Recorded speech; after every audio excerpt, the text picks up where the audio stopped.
he fucking goes and rescues fucking Martha's mom, and they steal a part from fucking book.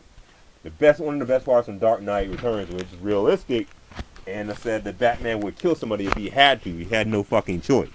Now, what actually happens in the fucking book? That part where the guy had a flamethrower on Superman's mom, Batman breaks through the wall and takes the guy's gun and shoots a fucking gas tank. Bullshit.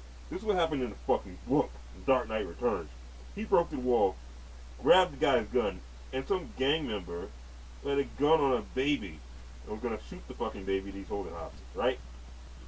And he's like, fuck you. You know, she said, believe me, I'll shoot the fucking baby, you believe me. And he fucking shoots her in the fucking head. Okay, he turns her off like a light switch. That's what Batman did. He shot her like a light switch, says, I believe you. And he had no choice. It's like, well, that's just realistic. If Batman had no fucking choice, he would kill somebody. Anyway, the movie sucked. And they blew their wad on The Dark Knight already.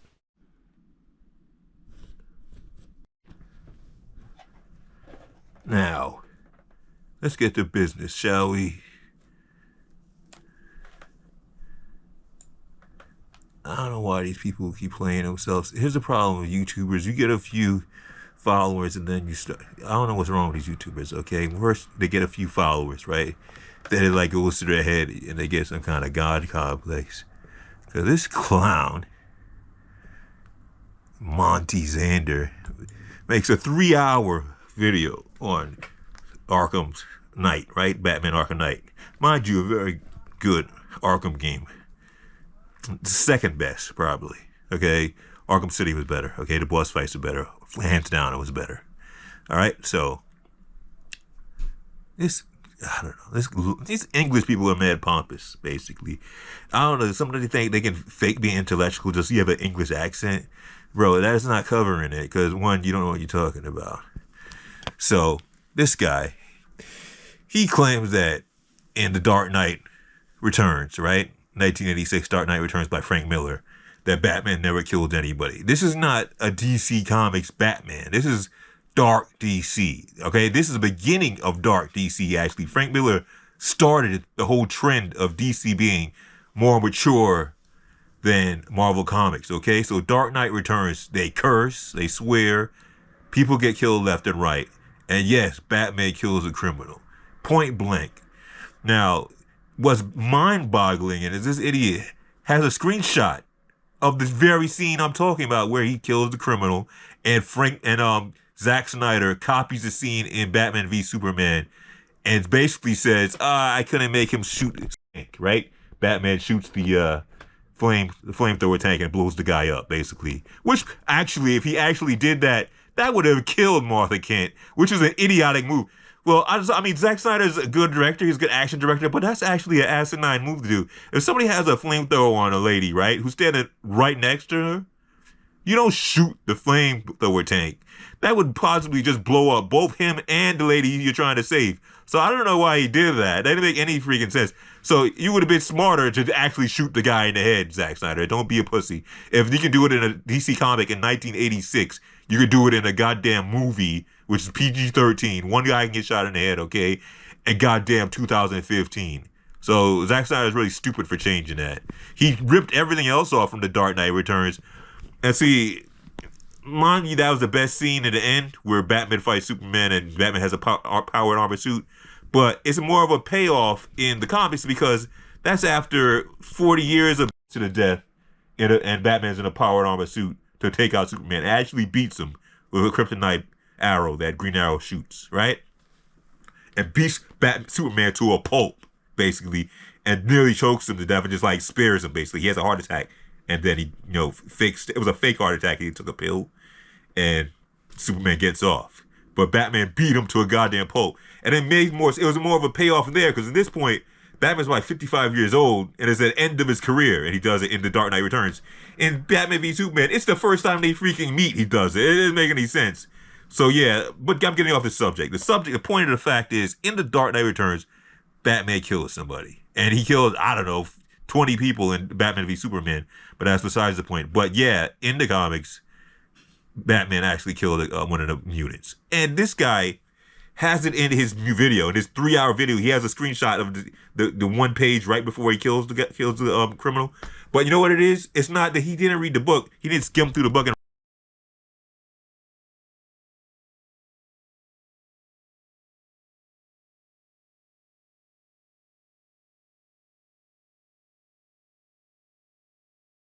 like, edit a video. Okay, he can't edit a video yourself. You can run your mouth for 3 hours, but you can't edit a goddamn video.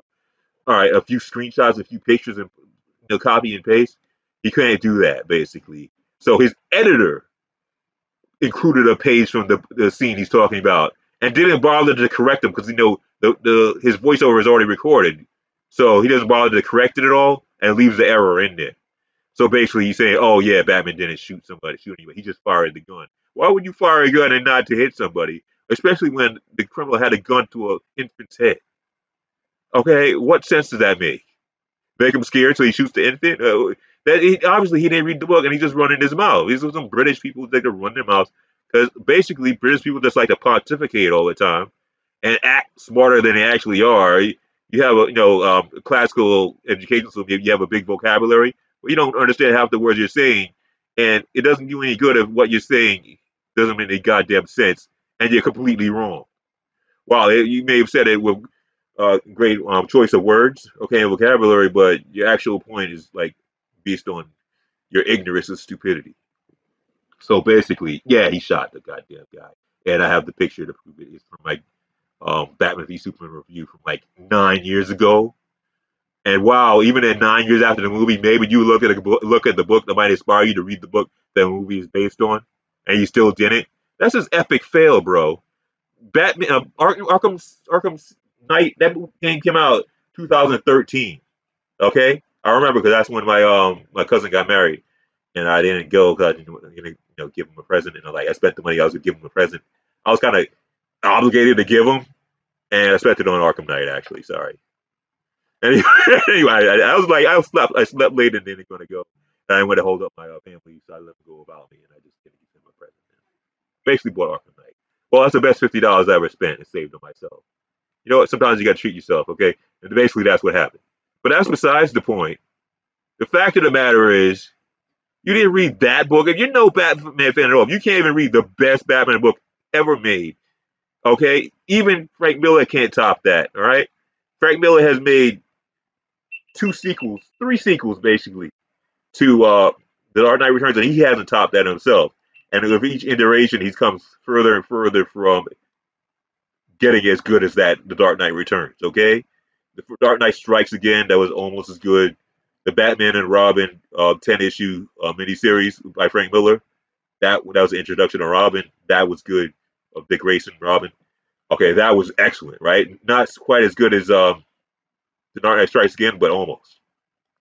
All right, and then he made that's what I think it was the Master Race. I think it's called the Master Race, and he got caught a lot of flack for that because he called it the Master Race, which really is just a play on words because the, the, the title's talking about a bunch of Kryptonians that get freed from Kandor, that's last city of Krypton, and they go rogue basically. Superman and Batman has to fight all. So anyway, that's besides the point. The fact of the matter is, he didn't read any Frank Miller books. If he didn't read the best one, I doubt he read any of those. So my next video will be talking about Dark Knight Strikes Again, and I'll have one on the Batman versus Robin series, Batman and Robin series. That was the All Star Batman and Robin that was made back in, I guess, I don't know, 2015, 16, like 2000. Let's see, I say it was about 2013 or 2012, around that time when the All Star Batman and Robin came out, and the Batman, the Dark Knight Strikes Again, they came out around 2008. All right, and the Master Race was recent. It was like right before. I think it was right after Trump got elected because they were going crazy and trying to cancel Frank Miller because he called it the Master Race, and then automatically they draw conclusions to Nazism. It had nothing to do with Nazis. They're goddamn Kryptonians from Kandor, jerks. That's why. And here's the sad part is basically Frank Miller was a prophet because he was making the whole society of the Dark Knight Returns was like a parody of liberals, how liberals were then. He's like extrapolating how overly liberal they would get in the future. to the point where they're trying to cancel Batman. That's the whole point of the Dark Knight Returns is Batman comes out of retirement. Everybody's like super liberal. I'm not gonna say woke because woke is really a Black American term about Black consciousness. All right, so they're overly liberal and they're trying to cancel Batman basically because he's like they call him a fascist left and right. They say he's committing police brutality and they're trying to cancel Batman basically. And Superman being the basically a big Uncle Tom goon for the leftists, hey, whoever's running the country, and at that point, it's a bunch of liberals. So he does whatever the authority tells him to do. So he's trying to shut down Batman because they told him to, and he can't think for himself. So Batman is like a right wing. He seems right wing the way they pose him, because like portray him, the way the media portrays him, and the liberals trying to shut him down, and they use Superman as their attack dog to take him down, and that's why that big fight happens at the end of the book. Anyway, be that as it may, yeah, it was a Frank Miller book, and yeah, he shot a criminal. So basically, his whole premise that he pontificated for 3 hours about was completely false and faulty, and you're a goddamn fraud. And he includes screenshots from a book he didn't even read. Basically, his editor included that picture. So, epic fail. Epic. That's epic fail. You make a 3 hour video. You know how long how rendering a 3 hour video is going to take? It should take 6 to 9 hours to render that video, okay? Because when it renders at a frame rate way slower than the video actually plays. And you took that goddamn long and got it wrong. And so, and then here's the sad part is I point out that he's wrong, and he won't even admit it. He won't even take the time to read the book to actually see his errors. He just, oh, I'm right, and yada yada. I mean this, I said that, yada yada yada. He didn't shoot the mutant leader. The mutant leader was unarmed, so obviously he didn't read that book either, because that part of the book either, because the mutant leader was unarmed. Why didn't he shoot him? And he had a huge tank. The Batmobile was a huge tank. And of course, he's not going to shoot him with a tank, an unarmed person with a freaking tank. He could get out there and deal with him hand to hand, and that's what he did. And that was the whole point of the book. It would be a very boring book if he didn't fight the guy, because basically he loses that fight and has to come back and beat him the next time. All right, so that's how that went down. So he didn't shoot an unarmed man. Congratulations, that means you're a decent human being. The whole deal is in this whole situation with the hostage situation. He didn't have a choice. So anyway, that's what happened. And you don't know what you're talking about. You're a fraud. Shut the hell up. Don't waste 3 hours talking about a character you obviously don't understand. You couldn't even read the single best piece of literature on the character. You didn't even bother to even read it, and yet you want to wax philosophical about it for 3 goddamn hours. And it was what's annoying is like I didn't even want to watch this dumb video. It just basically was playing while I was sleeping, and that part was so wrong it woke me up. He started calling out Zack Snyder. I mean, Zack Snyder doesn't get the credit he deserves. Either the Snyder Cut or Batman v Superman or 300 or any movies he makes, because there's a lot of liberal, overly liberal people in the media that are just against him because they don't like his politics. He's just too religious. And when you turn your back on God, that's the point when society's doomed. You turn your back on God, because Zack Snyder is some kind of religious Christian or whatever. He promotes that a lot, not a lot, but he is known, and they equate that with being a fascist or whatever, or too right wing, or yada yada yada. Yeah, God forbid you be a God fearing American, God fearing person. Period. I don't know. They going left. Whatever. I don't care. And I don't mean left as in like politically. I mean just going off the rails. Anyway. Yeah, so fuck you. I don't give a fuck. You don't know what the fuck you talking about, Monty Zander. You know who you dealing with, bro. I shut down clowns like you for a living, okay? That's my whole deal. Easily. Okay? Don't really have to verbally, punch down on it. Obviously simp. I call him a freaking zesty cat owner. That's my nice way of saying you're San Francisco. You know what I'm implying, you San Franciscan. You know what I'm saying. I don't have to say it. You know what I mean. It's obvious, man, because you're a pussy. If you try to, like, downplay and diminish and undermine Zack Snyder, okay, we know what team you're playing for. You're playing for the Zesties, okay? The Zesty alphabet people. Next thing you know, you're going to try to do a Jussie Smollett and try to frame Zack Snyder for kicking your ass. All right, I know how these scripts gonna go.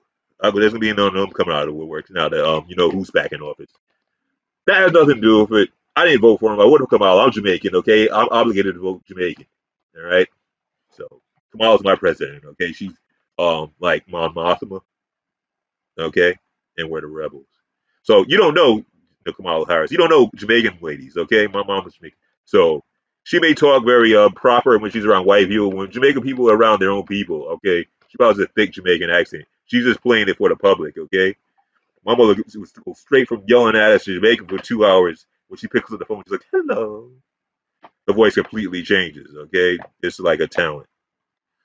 So she's a real one. She did her best. She didn't have a choice, okay? She only had 3 months to do that shit. So and nobody could have pulled that off. It's not her fault that, Biden blew a gasket. But whatever. I'm not gonna talk about that. I'm gonna edit this part out, actually. But yo, you don't know what you're talking about. Shut the fuck up. You didn't reach the entire point of Dark Knight Returns. You know why? Because you didn't read The Dark Knight Returns. It was a realistic portrayal of Batman.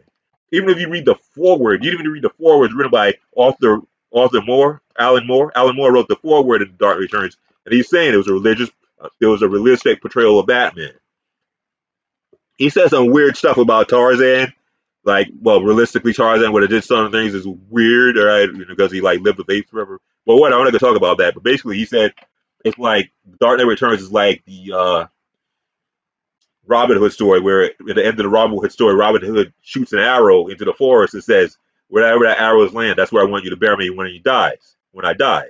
So basically, he's accepted his mortality. He says that in the future, Robin's going to die and you're going to have to bury me. So there's an end to his story. So that's why the Dark Knight Returns is the end of Batman's story. That's it's the greatest literary work of Batman ever in the last 50 years. Even if we go to the year 3000, there will never be another Batman story better than the Frank Miller Dark Knight Returns. Mark my words, and I'll put money on that. Fight me, but you don't want it, okay? Swear to me. All right, that's it. I'm done. I'm done. Okay, like, comment, and subscribe. Peace.